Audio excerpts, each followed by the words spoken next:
Hello and welcome. In this video, I would like to share with you how did I start my career in cybersecurity.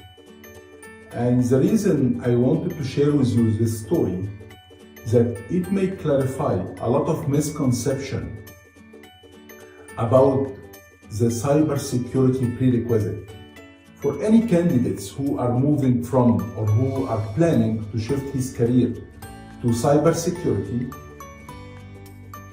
and he's confused about what kind of knowledge he need to have, what is the skills that you need to have before moving. I hope this video will help him to identify exactly what is the right path for that.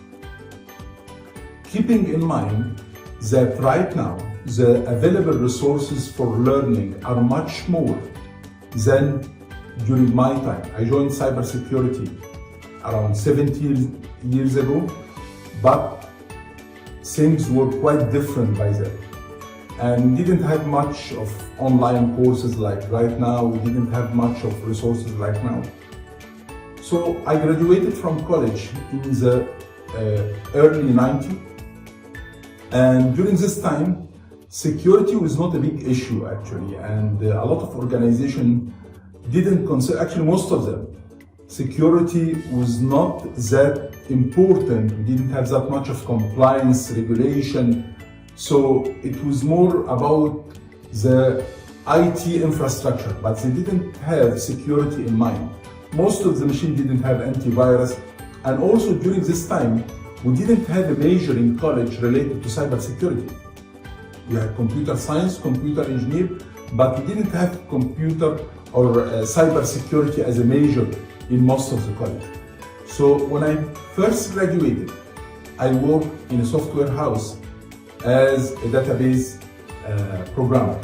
And during this time, we used to use some databases like DB3 Plus, Database 4, Clever. There was some like very old database, Fox Pro. Actually, there is a Fox Pro version right now. So I spent some time working as a database programmer, and it was around like maybe 1 year, the first year after graduation, but I didn't felt that programming is my field. And programming, maybe for some people is suitable, but for other people is not. It takes time to master the language. We used to spend a lot of time tracking or verifying code to identify the problem in a specific code. So it wasn't much what I was looking for.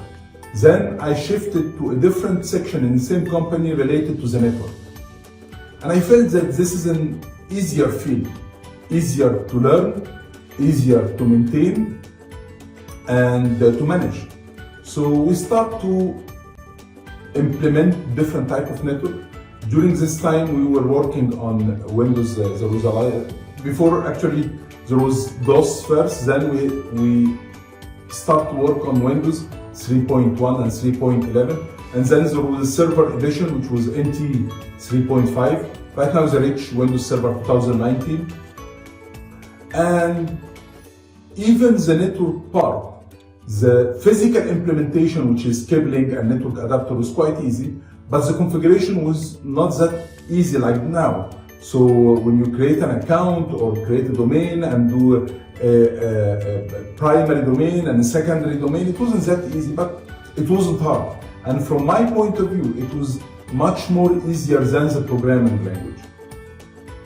Then I start moving to a specific technology in network, which was Cisco. And I start to do a few certificates, but actually before Cisco, I start to work in the administration field, which is related to the network part. So we build the network and we configure it with all the policy, all the user. And during this time, and I'm talking about the 98, 97, during this time, the professional certificate start to appear. So on the 90, we didn't have Microsoft certificate and Cisco and CISSP.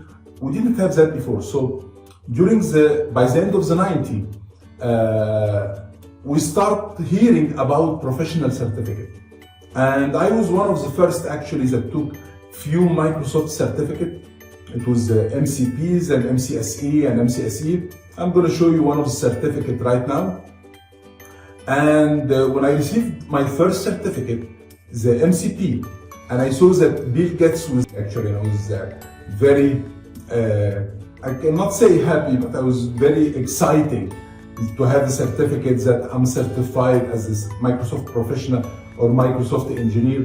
And during this time, certificate was kind of something rare. So when you apply for a job and you show that you are certified from Microsoft as system engineer, this was a big value. And I will come to this part, the value of certificate now comparing to the value of certificate 20 years back. Certificates still important, but some of them, you need, if you are getting yourself ready to a cybersecurity job and you need to get few certificates, you need to select the certificate that still have a value.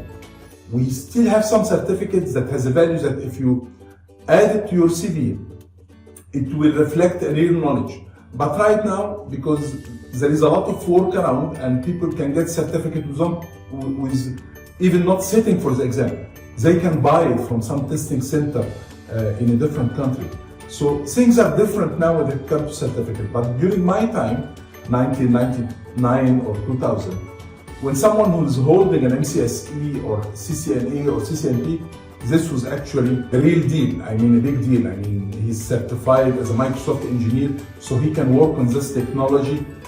So things are quite different by this time. So after getting the Microsoft certificate and working for a while as system administrator, then Cisco started to show up. And during this time, a lot of organizations, and especially the big organizations, banks, government, law enforcement, they used to build their network using Cisco technology. So there was a demand for Cisco, people who know how to work on Cisco technology, equipment, router, switching, and so on. So I started to take training, and by this time training was expensive.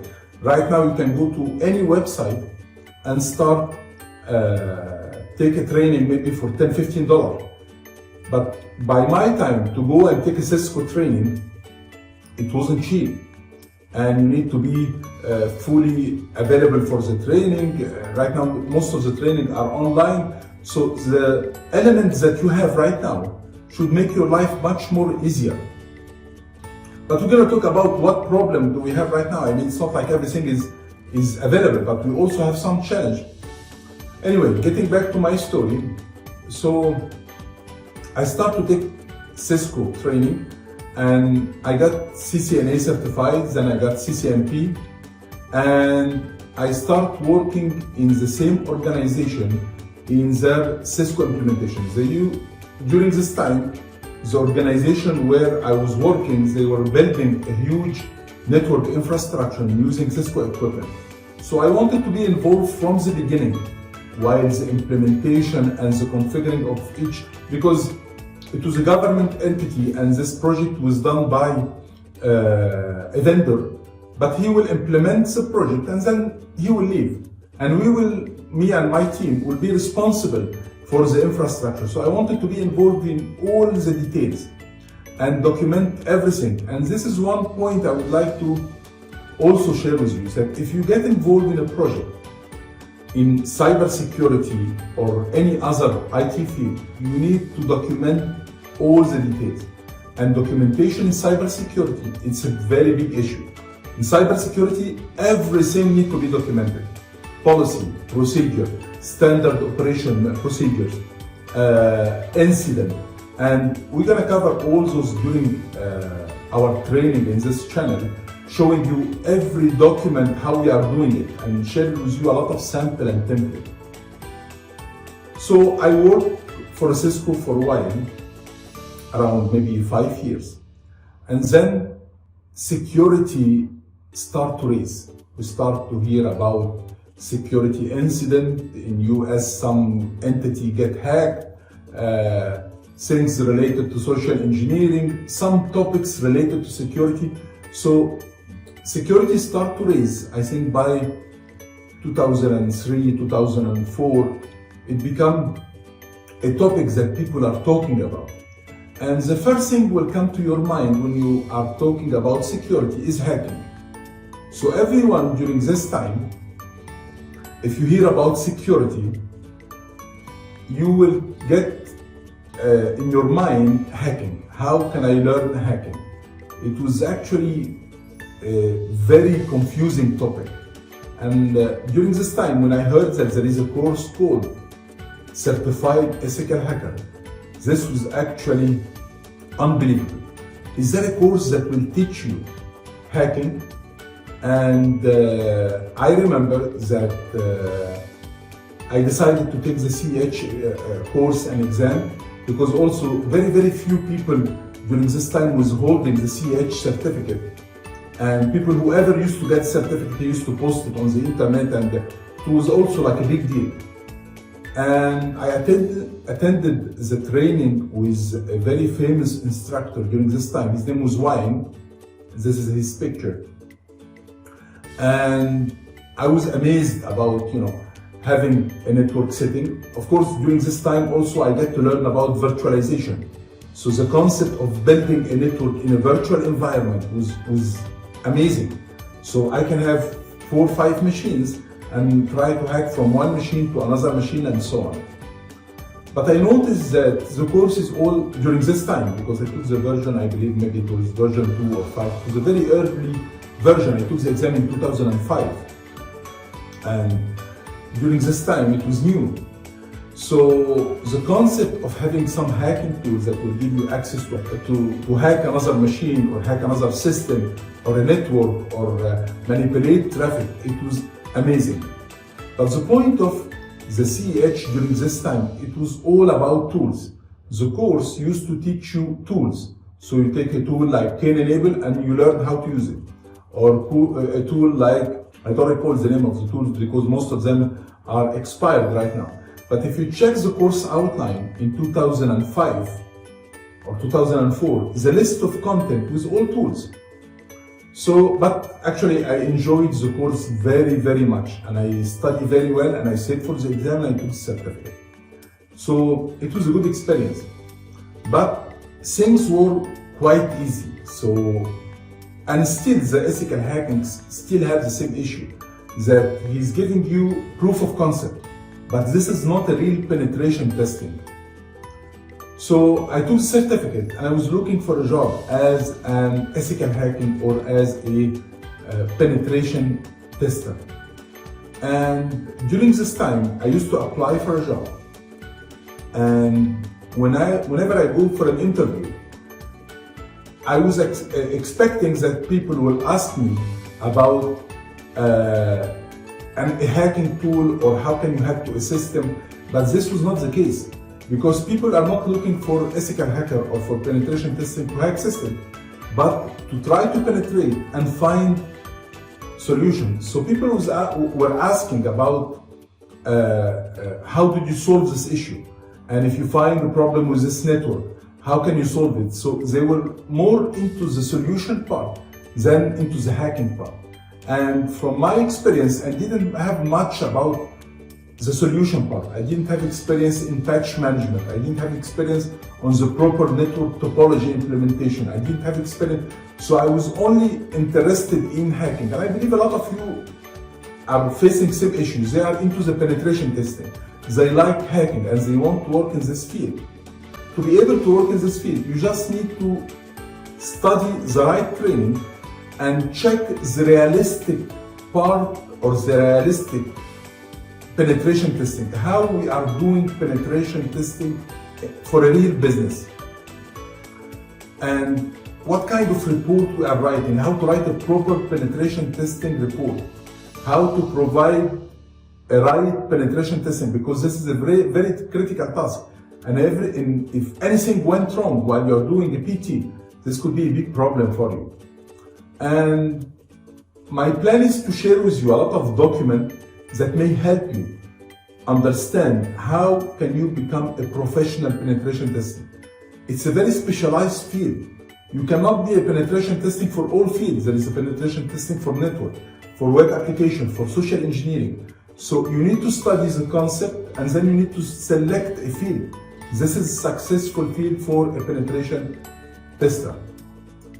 This is my first part for explaining how did I switch my career from a network engineer to a cybersecurity specialist.